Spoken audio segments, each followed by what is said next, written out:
Olá pessoal, tudo bem? Nesse vídeo eu gostaria de comentar com vocês uma questão aplicada pela banca FGV em 2024, prova de auditor fiscal de São José dos Campos. Uma questão muito interessante, mas no meu entendimento a banca FGV ela deu uma escorregada. Eu vou falar o porquê, tá bom? Lembro que nesse momento estou gravando o vídeo e a gente tem apenas os gabaritos preliminares, ou seja, não sabemos se ela vai acatar ou não os recursos propostos. Mas vamos lá analisar uma questão bem interessante sobre o CPC 31. Olha só o que ele fala. Em 31 de dezembro de 2022, uma entidade que trabalhava com consultoria possuía três terrenos em seu balanço patrimonial que eram mantidos para valorização. E para mim aqui que foi o problema da questão, para mim, a FGV, ela acabou aqui, olha, escorregando aqui. Porque se esse terreno é mantido para valorização, trata-se de uma propriedade para investimento, não é? Trata-se de uma propriedade para investimento, conforme definição do CPC 28.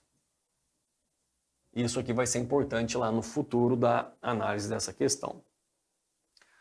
Bom, ele fala que os três imóveis apresentavam as seguintes datas de compra e custo, né? Então, data de compra, terreno A, B e C, ele mostra aqui os custos. Custos 40, 50 e 60 mil reais, respectivamente. Olha o que ele fala, foi estimado que em 31 de dezembro de 2022, os valores justos dos terrenos A, B e C eram, respectivamente, 50 mil, 55 mil e 64 mil, respectivamente. Ele fala que na data, os três terrenos foram colocados à venda. O terreno A por 45 mil, o terreno B por 50 mil e o terreno C por 80 mil.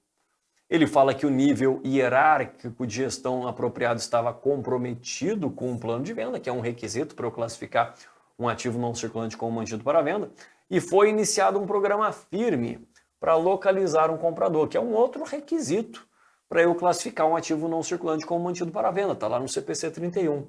E concluir o plano em até 6 meses. Então veja que eu tenho aqui requisitos para que eu classifique esse ativo não circulante como mantido para venda. Isso aqui está lá no CPC 31. Você pode olhar lá o item 7 e 8 do CPC 31, ele discute esses requisitos necessários para você classificar um ativo não circulante mantido para venda, como mantido para venda. Bom, vamos continuar, eu já faço os comentários, porque essa questão é bem interessante. Além disso, as despesas de venda eram estimadas em 10% do preço. Aqui eu acho que é um outro problema, porque ele fala 10% do preço. Ou seja, se ele está falando do preço, entende-se que é do preço de venda, né? Olha lá, preço de venda. Ele não falou 10% do valor justo, ele falou do preço. Então, imagino que seja o preço de venda. Isso aqui seria também um problema. Assinale a opção que indica o montante correspondente ao ativo não circulante mantido para venda em 31 de dezembro de 2022. Então, a primeira coisa que você tem que saber.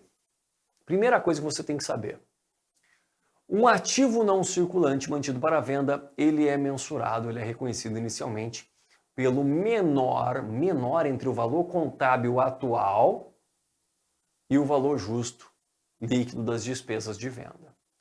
Pegou isso? Menor entre esses dois valores. Ou seja, quando eu tenho um ativo não circulante que seja classificado como mantido para venda, eu vou pegar o menor entre dois valores, o valor contábil atual daquele ativo e o valor justo líquido das despesas de venda.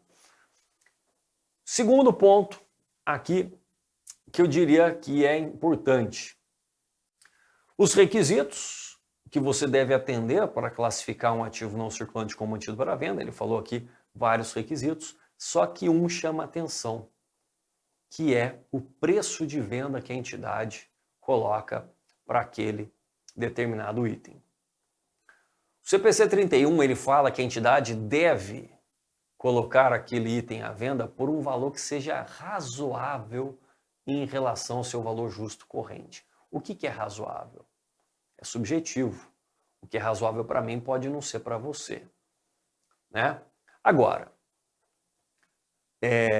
veja bem, eu não tenho alternativa que mencione zero, ou seja, necessariamente eu tenho aqui alternativas que apresentam algum valor para ativos não circulantes mantido para venda. Ou seja, perceba que para o examinador está claro que pelo menos um terreno aqui tem preço de venda razoável em relação ao valor justo.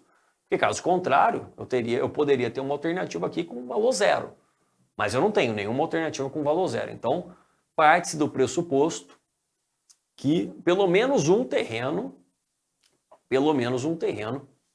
ele está sendo vendido por um valor razoável em relação ao seu valor justo. Então vamos analisar essa informação.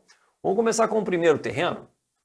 Primeiro terreno, olha só, o valor justo do primeiro terreno era 50 mil, não é? 50 mil. Eu coloquei ele à venda por 45, ou seja, 5 mil abaixo. 5 mil abaixo. Ou 10% abaixo, se você preferir. O segundo terreno, terreno B, o seu valor justo era de 55. Eu coloquei também 5 mil abaixo. Então, olha só, por uma questão de coerência, se eu admitir que o terreno A está sendo colocado à venda por um valor razoável, por questão de coerência, o terreno B também está, né? O terreno B também está. Mas olha só o terreno C. O terreno C, ele tem um valor justo de 64. Eu fui lá e coloquei ele à venda por 80 mil reais. Por 80 mil reais. Aí você fala, professor, eu acho que isso é razoável. Tudo bem. Você pode achar que é razoável, mas o examinador não achou que isso é razoável. Para o examinador, a gente não atende um dos requisitos para classificar o terreno C como ativo não circulante mantido para venda, qual que seja esse requisito. Colocar o item à venda por um valor que seja razoável. Então, para o examinador, esse terreno C, ele não foi classificado como ativo não circulante mantido para venda. Tudo bem, então vamos partir desse pressuposto. O terreno C não foi classificado, a gente só vai analisar o terreno A e B. Para mim, existe um problema nessa questão. Por quê? Trata-se de uma propriedade para investimento, e as propriedades para investimento, elas podem ser mensuradas ao custo, método do custo, ele deu aqui o custo dos dois lotes, mas elas também podem ser mensuradas ao valor justo. E se elas são mensuradas ao valor justo, aqui em 31 de dezembro de 2022, elas estavam mensuradas ao seu valor justo e não ao custo. Percebe? Vamos organizar essa informação? Eu vou pegar aqui, olha, vou fazer aqui, olha, colocar aqui, olha, valor justo. Qual que é o valor justo? 50, 55 e 64, respectivamente. Então, mais uma vez, a entidade, ela mensura as suas propriedades para investimento ou pelo método do custo ou pelo método do valor justo. Ela que escolhe. Qual que é aqui a mensuração? Eu não sei. O examinador não falou. Então a gente vai testar as duas hipóteses. Primeiro a gente vai mensurar a mensuração dessas propriedades para investimento ao custo, verificar se tem uma alternativa.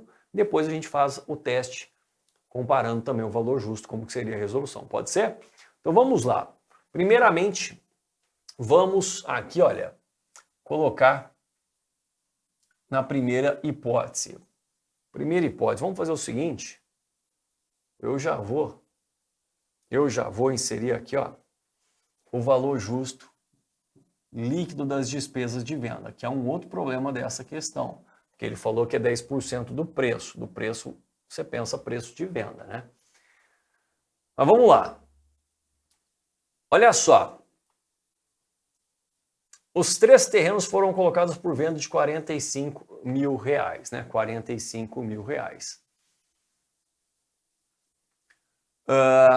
Vamos calcular o valor justo menos as despesas com venda primeiro aqui. Olha, o terreno A, 50 mil é o valor justo. Aqui que foi o grande problema para mim, que ele falou que é 10% do preço, mas o examinador ele utilizou 10% do próprio valor justo.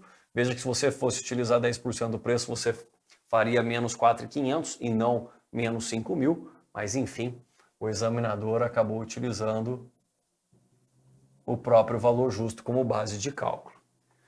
Para o outro terreno B, valor justo é 55, menos as despesas com a venda, vamos tirar aqui 5.500, 10%, mais uma vez. O correto seria menos 5 mil, porque ele falou que é 10% do preço. E a gente vai chegar em 49.500. Eu não vou nem fazer do terreno C, porque o terreno C não interessa para a nossa análise. Então, suponha como primeira hipótese, eu vou colocar aqui, olha, primeira hipótese, qual que seria o valor do ativo não circulante mantido para a venda? Suponha como primeira hipótese ele seja mensurado ao método do custo. Então o terreno estava mensurado por 40, o valor justo menos as despesas com a venda de 45, então qual que é o menor dos dois valores? É o custo, R$40 mil. Terreno B agora, o seu custo é de R$50 mil, ao passo que o valor justo líquido das despesas de venda é 49.500. Qual que é o menor dos dois valores? 49.500. Tomando por base essa primeira hipótese, ou seja, as propriedades para investimento são mensuradas ao custo, e esse 10% não é sobre o preço, e sim sobre o próprio valor justo, a gente chegaria em 89.500. 89.500, que foi o gabarito apontado pela banca preliminarmente, né? Alternativa A foi o gabarito preliminar.